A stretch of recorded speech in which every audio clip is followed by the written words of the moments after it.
Happy Sunday, everybody. How's it going tonight? Texas Redleg here. Wanted to start out tonight by just thanking all of my subscribers and people that interact with me on a regular or semi-regular basis. I do appreciate the interaction and communication. Feel free to give me pointers or things that you might like to hear about. And of course, please like, share, and subscribe. I appreciate that as well. Tonight's video, I wanted to touch on a subject that I've touched on before, but I think it's ever more clear that it implies or applies to, rather, what's going on today, and likely to get worse from here. But that is the subject of risk management. And everybody, has a difference of opinion when it comes to this subject, which has, sort of a tiered approach to the title. It goes into other areas that all contain risk management, flowchart, if you will. But in this particular video, I want to talk about two areas of risk management that I think everybody needs to adopt, yesterday.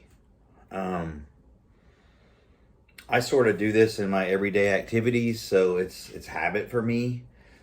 But a lot of people are busy and they have kids and they're running around or they're working, or there's always a reason to not be in tune with what's going on around you and becoming a potential victim because of it. So let's talk about risk management. And I won't beat this to a dead horse, beat this to a pulp. But the first thing that I associate with risk management is risk assessment. What are the risks? And that could be, in your hometown, on your street, at your place of business, in your city, in your state, on a trip you're getting ready to take. Research it. Know the risks. Know the threats. Know the type of area you're going into. Talk to other people that maybe that have been there or are from there or live there. So, you could go across town. There's places in Dallas where, you go on one side of the highway and it's, multi-million-dollar mansions with walls, and you go across the highway less than a mile away and they're shooting it up like the OK Corral. So a wrong turn, the wrong time of day or night, these things can all come into play with regards to your risks or risks to you and your family. So research, know what's going on, know the facts, know the dangers. If you are, if you are successful at identifying those things, and you live somewhere, you're moving somewhere, or you're going to take a trip somewhere, plan your trip. Have different routes. Think about it. This day you're going to travel. Day 2 you're going to get there. Hopefully you're going to get there at a good time of day when everything is lit up and you don't have to worry about anybody, breaching your vehicle or whatever the case may be. But plan it out. Have a plan A, B, and C always. And these aren't plans that you have to, necessarily have written down, but you need to know if something happens with this situation, you're going here, or you're going to, reroute, or you're going to do this or that. And then once you have your research and your planning down, and it could be something as simple as going to the store, taking a weekend trip. It can be as little or as large as you need it to be. So with researching and planning, then you're up to the execution phase. So you're executing your plan, your research to go to work, go to church, drop the kids off at school, go to the grocery store, whatever. And these aren't, again, things that you have to, physically draw out on paper, but you need to be thinking about them, and you need to have solutions to things that might come about or happen, because you're not going to have time to do it in the heat of the moment. So risk assessment, that's the first part. It involves researching, planning, and then executing those plans, right? The second part of risk management that I take into account is situational awareness. And you'll hear people talk about all this stuff. Most of my training and strategy comes from my military and law enforcement background. Probably mostly my military background, which involves some law enforcement. So this is kind of where I'm coming from, just so you know. So situational awareness. First thing you need to do is you need to prepare yourself mentally for what's going on around you or what could happen. And I don't care if it's, going out to check the mail, taking something to the post office, whatever the case may be. You need to prepare yourself mentally for what you may or may not run into. And that could be en route, that could be at an intersection, that could be at a stop sign, that could be you get a flat tire along the way. Anything can happen. Second part of that, after preparing mentally, is keeping your eyes and ears open all the time. Don't turn the radio up too loud. Listen, be able to hear things, hear a car honking or a horn, or a train or police sirens, fire sirens, whatever the case might be. Have your eyes and ears open. Look ahead, check your mirrors. As you go, you need to be checking your mirrors about every 10 to 15 seconds at a minimum. 360 degrees. You want a halo around you. You want to know what's going on and see it before it gets to you. That's a habit. I'll tell you something else with regards to driving. If you people will learn to back into your parking space, you'll have a lot better chance. Number one, it's safer to pull out than to back out. And number two, you'll have a lot better opportunity or chance to get out of a sticky situation going forward than you will backwards. So think about backing into your parking spots if you can, and get good at it. I do it all the time. My old company that I used to work at, it was sort of a mandatory thing that you did. And I'm just used to it now. It's not a problem. I like it. I can see what's going on. I can sit in the vehicle and just kind of gaze around and see what's happening around me anytime. I can wait for the right time to pull out. Again, I think most accidents happen when you're backing up, if I'm not mistaken. So prepare mentally, have your eyes and ears open, have an evac plan.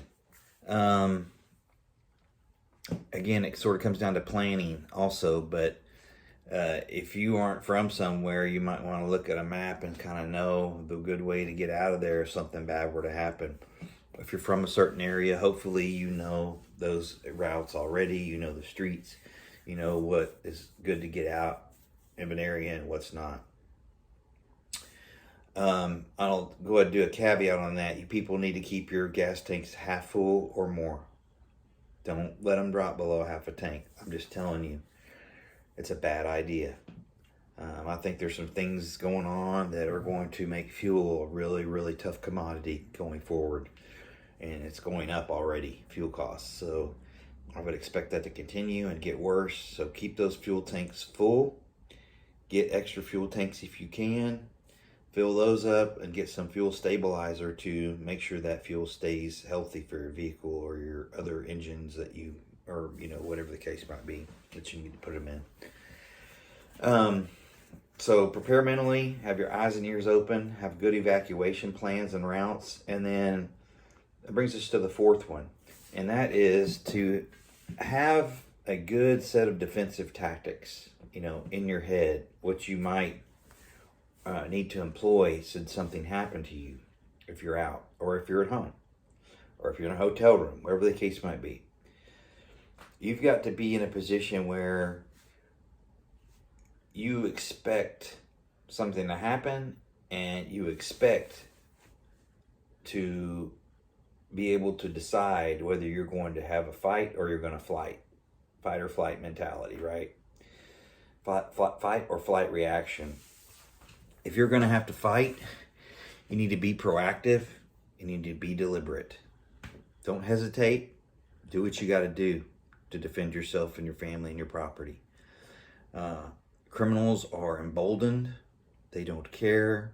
They're willing to execute cops on the street, in their cars. Otherwise, what do you think they'll do to you? They don't care. All right. So if you are legally able to carry a firearm, I would certainly do so.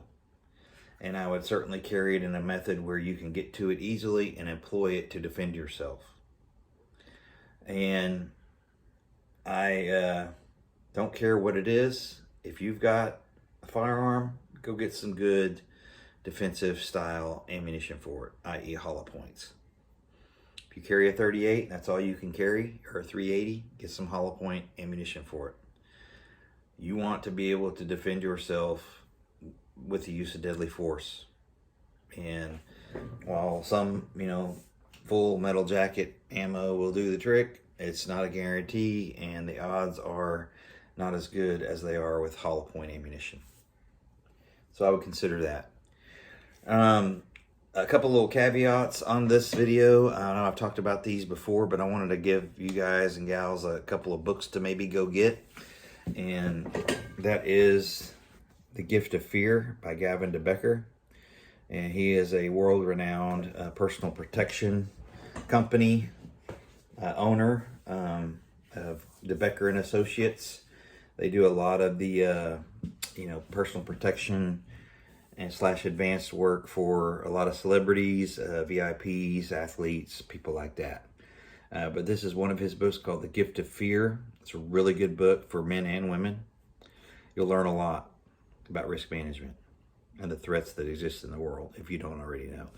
And the second book that he wrote on the back end of this one is called Fearless, again by Gavin DeBecker. I recommend both these books.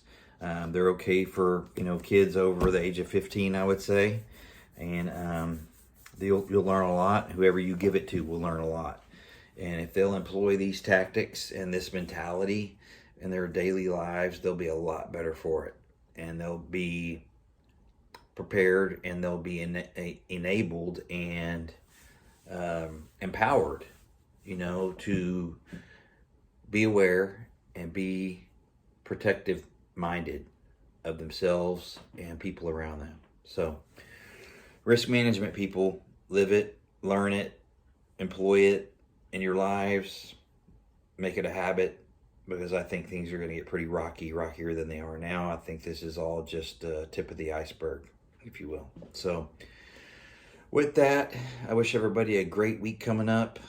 Please keep prepping, stack it deep, and long live the Republic.